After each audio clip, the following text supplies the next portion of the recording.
Hello, true believers. This is Doc Hogg, and welcome to episode 37 of Comics and Variety. If you like this channel, please do subscribe, hit the notification bell to be updated about new videos, and for the sake of YouTube's search algorithm, please do hit the like button. Now, before I get going on Jawbreakers, I want to mention an indie comic called Offworlder. It is written by Meyer, and he was nice enough to let me see part of the script, and it looks very good. I'll talk more about it after I finish with Jawbreakers. I'll provide a link to the Indiegogo page in the description below. For now, I'll just say that I'm backing it, and I think that you should too. Okay, moving on to Jawbreakers issue 1 and 2. These are the ones that are actually leading into Meyer's next comic for Jawbreakers, Jawbreakers God King. Before I really get into this here, I just want to say that overall I really did like Jawbreakers 1 and 2. This video is going to be very critical of portions of Jawbreakers, but that doesn't mean I didn't like it. I think it has a good plot. I like the artwork. You end up caring about the characters, especially Silkworm. And most of my criticism, in fact, I think just about all of it, centers around really the last half of issue 2. So it's not like most of this comic book isn't good. It really is. It's just the last half where I think things kind of fall apart. Okay, in Jawbreakers issue 1 and 2, a character by the name of Autumn Jade hires the Jawbreakers to take out a villain whose real name is Caden Journey. His hero name used to be Star Baby. He is now known as the villain God King, and he has taken over New York City. And Autumn Jade happens to be the daughter of Silkworm, and Silkworm does not want to acknowledge her as such, and this is going to create a lot of tension off and on through the story here. Now, the first problem with this comic that I want to discuss occurs here, where the heroes are trying to hide from this villain known as the Totalizer. He's one of God King's henchmen. And the heroes meet up with another hero called Psycho Surgeon. Love that name. And Psycho Surgeon makes them all seem dead by separating their bodies from their souls, and that fools the Totalizer. He thinks they're dead, he moves on. But then they run into a problem because Psycho Surgeon's assistant kills the physical body of the Psycho Surgeon. And now that he's dead, how do the heroes get out of the spirit world?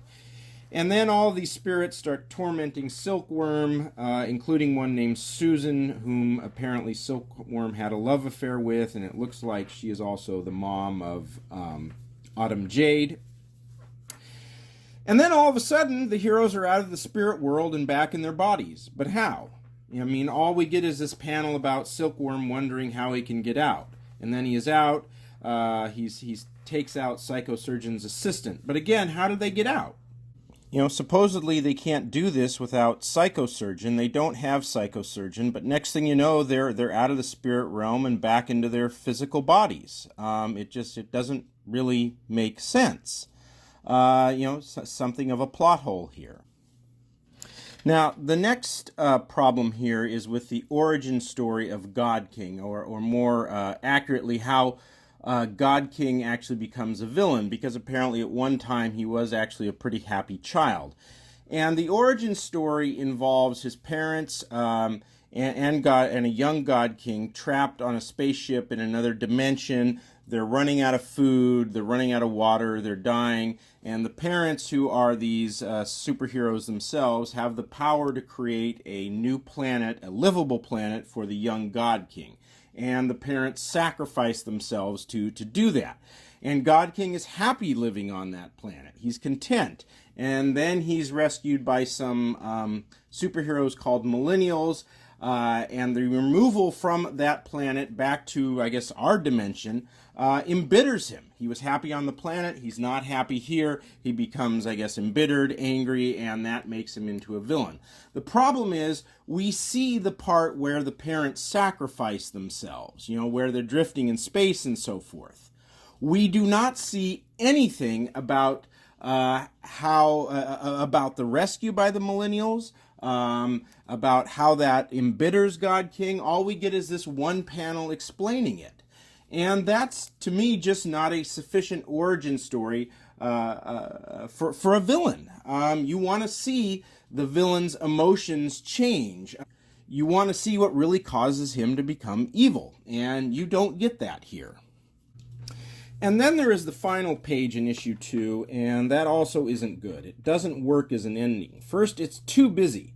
There's just a few too many panels here, and what happens is they're about to confront some of God King's goons, and then there is a discussion about someone called Blagol and whether Silkworm killed him by ripping off his face, and in the final panel, Silkworm asks, "What if I did?"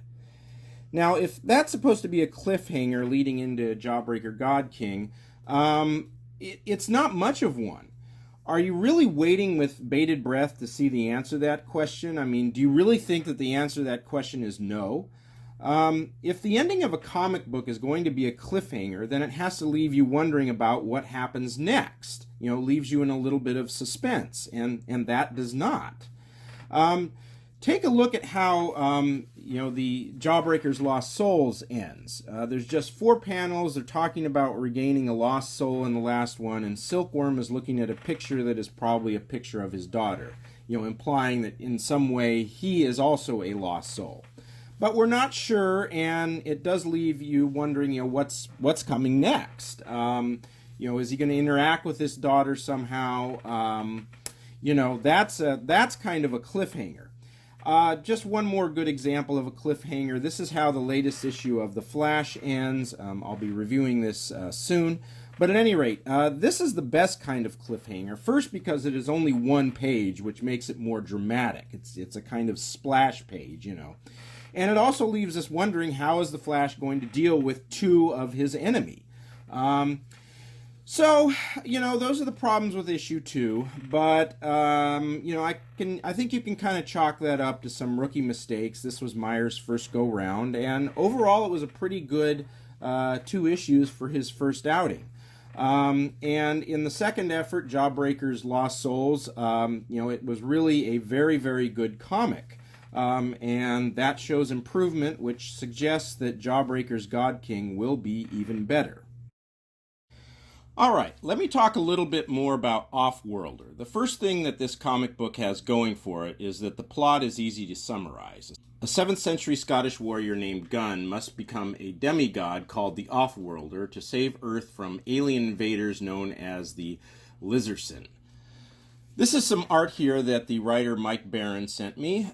Here at the bottom are the Lizardson torturing another race of aliens. And the second thing this has going for it is there is a lot of action, a lot of battles. The book starts off with the Caliphate invading the city of Alexandria. We find out later that the Caliphate has made a pact with the Lizardson. At any rate, Princess Sarah escapes, and while praying to a god, she is instructed to find the Scottish warrior Gunn. It turns out that the gods Sarah has been praying to are an alien race called the Anunnaki, who need Gunn to prevail over the Lizardson. Here is more art. These here are the Anunnaki, and at the bottom, this is Gunn. On top of all that, Gunn's wife, Iloka, doesn't want Gunn to become a demigod. She wants him to stay with her and their children, and that makes for some sort of nice, interesting tension, pulling Gunn in different directions. And here is a final piece of artwork that Barron sent me. This again is Gunn, and this is Princess Sarah. Even without the coloring, this looks like top-notch art. Lots of detail, lots of movement, lots of emotion in the faces. You can see more artwork and even some color on the Indiegogo page, which, of course, I will put a link to in the description below. So put that all together, and this is a comic book that you should back. There are about 20 days left on the campaign. They are just under halfway to their goal, so let's help them go the whole distance, and let's back it. And that music means it is time for Hogg's Headlines, all the news that Doc Hogg wants to report on. Dateline, what do we owe Richard Meyer? The other day, Jeremy Lott, a.k.a. our boy, Great Lott,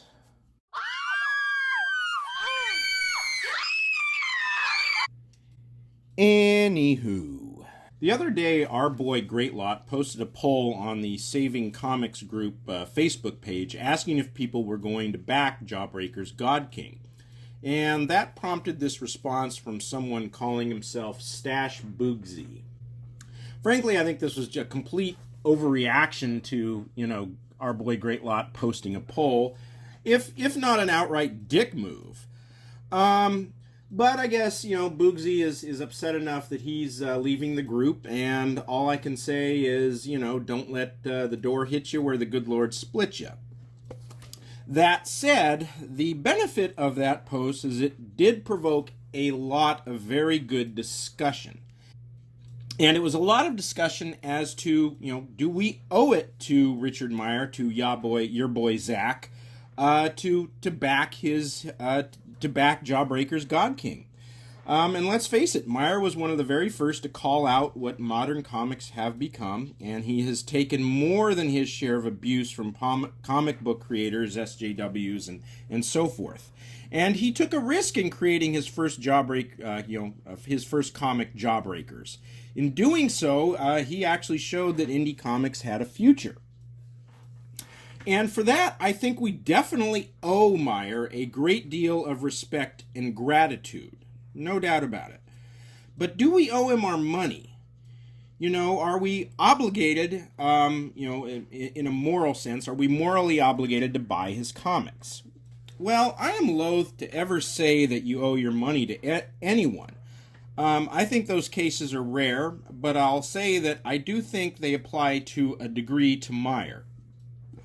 First is his lawsuit against Mark Waid. If we believe in Comicsgate, then I think we have a moral obligation to send a few bucks Meyer's way to support his lawsuit.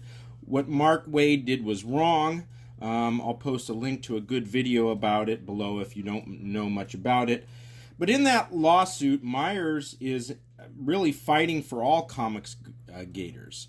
And if you are interested in creating your own comics via the indie route someday, then it is in your interest to support Meyer. Indie creators may eventually want to have their comics sold in comic book stores, and that means they'll have to sign contracts with bigger labels to get that done. And we don't need entitled twat waffles like Mark Waid interfering with that. And Meyer's lawsuit sends a big warning to others who want to follow the Mark Waid route. There will be financial consequences. Next, I might even say that you owe Meyer some of your money for his first effort at producing a comic book. If you really support the Comicsgate and indie movement, maybe you should have supported that first effort because, that's kind of what really got this indie industry off the ground. Maybe you owe him money on that. But beyond that, I'd say no. You don't have to support his comics with your money if you don't like his comics. And what I mean by that is you're under no moral obligation to do so.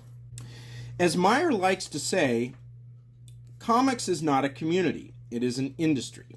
And one of the things I take away from that is that to earn your dollar, a comic producer has to provide you with something you value. And to keep earning our dollars, Meyer will have to give us comics that are quality, which means that they have good plots, interesting characters, and, solid, good artwork.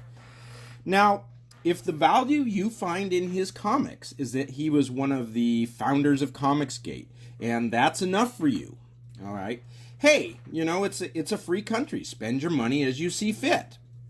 My point, though, is that it is quite reasonable to expect a quality comic book in return for your money, regardless of whether or not Richard Meyer was one of the founders of this movement.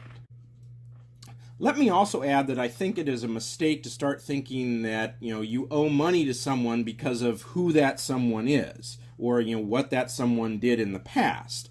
As far as I'm concerned, that's the beginning of entitlement mentality, which, the Comicsgate movement really needs to avoid. We are not entitled to customers, okay? We have to please those customers. And that's something that's, very important to keep in mind. And I need to say that I don't see any of that from Richard Meyer, from watching his YouTube videos. Everything I've seen says he is very concerned about getting the best comic that he can make and get it to you in a timely fashion. Certainly, the Jawbreakers graphic novel that I just reviewed did get to me very, very quickly, at least relative to some other indie comics. And I'm not bashing other indie comics here. I'm just saying, Meyer's was the best at that. But what I take away from that is he really wants the customer to be happy, which is the exact opposite of entitlement mentality.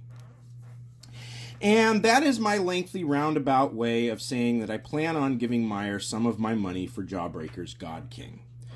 Alrighty, that's all for now. Have a very nice day. AKA our boy Great Law.